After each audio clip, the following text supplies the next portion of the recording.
বর্ষবরণের খবর। চট্টগ্রামের বিভিন্ন স্থানে হচ্ছে বর্ণিল আয়োজন।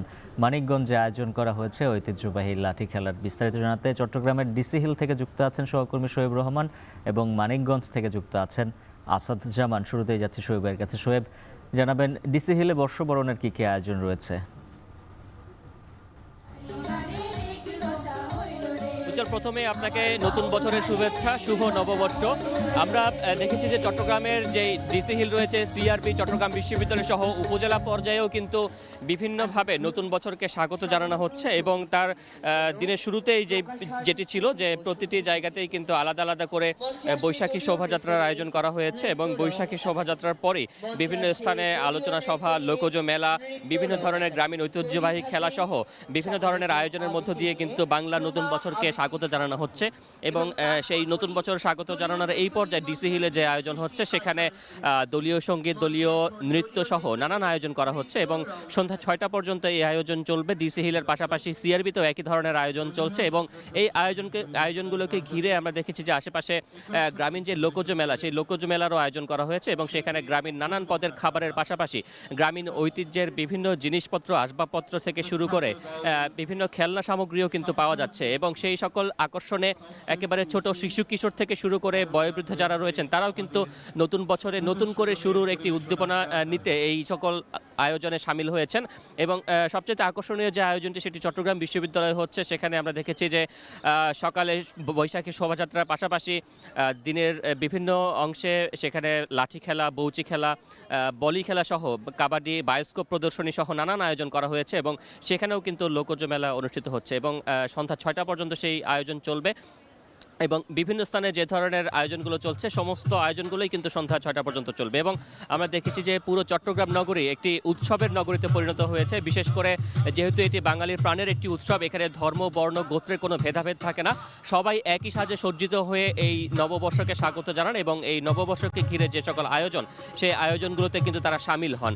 এবং আমরা এই ডিসি হিলেও দেখতে পাচ্ছি যে সকল বিভিন্ন বয়সী নারী পুরুষ নির্বিশেষে সবাই কিন্তু একই সাজে অর্থাৎ বৈশাখী সাজে, কেউ সাদা পাঞ্জাবি কিংবা নারীরা সাদা শাড়ি পরে, লাল শাড়ি পরে কিন্তু তারা এই আয়োজনগুলোতে অংশ নিচ্ছেন, ঘুরে বেড়াচ্ছেন এবং এই আয়োজনগুলোর পাশাপাশি বিভিন্ন স্থানে যে দর্শনীয় স্থানগুলো রয়েছে সেই সকল জায়গাগুলোতেও কিন্তু অনেকে ঘুরতে যাচ্ছেন এবং প্রিয়জনের সাথে একটু সুন্দর সময় কাটাবার জন্য কেউ কেউ কিন্তু রেস্তোরাঁগুলোতেও যাচ্ছেন, সেখানে ভালো মন্দ খাবার দাবার করছেন এবং এভাবেই কিন্তু পুরো চট্টগ্রাম জুড়ে একটি উৎসবের ছোঁয়া লেগেছে, রঙের ছোঁয়া লেগেছে এবং নতুন বছরকে এভাবেই স্বাগত জানাচ্ছেন তারা এবং তারা প্রত্যাশা করছেন যে সামনের যেই বছরটি রয়েছে সেই সামনের বছরে তারা এই সকল জীর্ণতাকে ছেড়ে ফেলে নতুন উদ্যমে তারা শুরু করবেন এবং দেশ ও জাতির সমৃদ্ধি কামনা করেছেন। বাংলাদেশ যাতে একটি সাম্প্রদায়িক সম্প্রীতির দেশ হিসেবে গড়ে উঠতে পারে এবং সেখানে সকল ধর্মগোত্রের মানুষ যাতে সমান সুযোগ এবং অধিকার নিয়ে শান্তিতে বসবাস করতে পারে,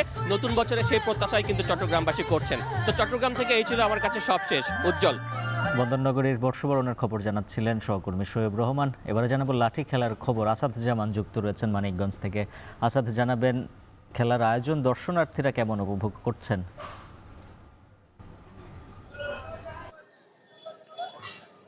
উজ্জ্বল, আমি এখন রয়েছি মানিকগঞ্জ সদর উপজেলার বেতিলা জমিদার বাড়িতে। মূলত এখানে সকালবেলা থেকেই কিন্তু বর্ষবরণের আয়োজন করা হয়েছে। সকালবেলা র্যালির মাধ্যমে শুরু করেছে, পরবর্তীতে র্যালির আগে কিন্তু পান্তা ইলিশ খেয়ে তারা র্যালিতে যায়। তার পরবর্তীতে আমরা দেখেছি যে এখানে কিন্তু বিভিন্ন আয়োজন করা হয়েছে। এখন যে আয়োজনটা চলছে সেটা কিন্তু হচ্ছে লাঠি খেলা। যে লাঠি খেলা কিন্তু ঐতিহ্যবাহী একটা মানিকগঞ্জের একটা ঐতিহ্য ছিল, এখন কিন্তু সেটা কালের বিবর্তনে হারিয়ে গিয়েছে। কিন্তু আজ কিন্তু মানিকগঞ্জ জেলার মধ্যে এখানেই এই বেতিলা জমিদার বাড়িতেই কিন্তু এলাকাবাসীর উদ্যোগে কিন্তু এই লাঠি খেলার আয়োজন করা হয়েছে। এই লাঠি খেলার সাথে যারা রয়েছেন তাদের সাথে কথা বলেছি। এখানে মোট 14 জন খেলোয়াড় এসেছেন। তারা প্রথমে আমরা দেখেছি যে একক যে লাঠি খেলা অর্থাৎ দুজন কিন্তু এখানে লাঠি খেলেছেন। তার পরবর্তীতে আমরা সবাইকে দেখেছি যে নৃত্য করতে, লাঠি নিয়ে যে নৃত্য, এটাও কিন্তু তাদের একটা অংশ খেলার। পরবর্তীতে কিন্তু যেটা রয়েছে দলগত খেলা, সেটা কিন্তু এখন পর্যন্ত অনুষ্ঠিত হয় না, একটু পরেই সেটা হবে। আর এই লাঠি খেলা দেখার জন্য কিন্তু উৎসুক জনতারা চারপাশেই কিন্তু ভিড় করছে। তো দেখা গিয়েছে যে ছোট বাচ্চা, শিশু থেকে শুরু করে বয়স্ক যারা রয়েছেন তারাও কিন্তু এসেছেন তাদের পরিবারের লোকজনকে এই লাঠি খেলা দেখার জন্য। অর্থাৎ লাঠি খেলা দেখাকে কেন্দ্র করে কিন্তু এখানে বেশ একটা উৎসবের উৎসবের আমেজ শুরু হয়েছে। মেলার মতোই কিন্তু একটা পরিস্থিতি হয়েছে। এখানে কিন্তু আশেপাশে খাবার দোকান, খেলনা সবকিছুই কিন্তু আমরা দেখতে পেয়েছি। পাশাপাশি এই লাঠি খেলাকে দেখার জন্য পরিবেশ ঠিকঠাক রাখার জন্য টুরিস্ট পুলিশও কিন্তু নিয়োজিত রয়েছেন। তাছাড়া কিন্তু জেলা প্রশাসনের উদ্যোগে তো এই বিষয়টা হচ্ছে যে ৬টার সময় আবার লোকজ মেলা হবে। তো এই ছিল আমার কাছে সবশেষ সংবাদ। রঙে ঘ্রাণে স্বাদে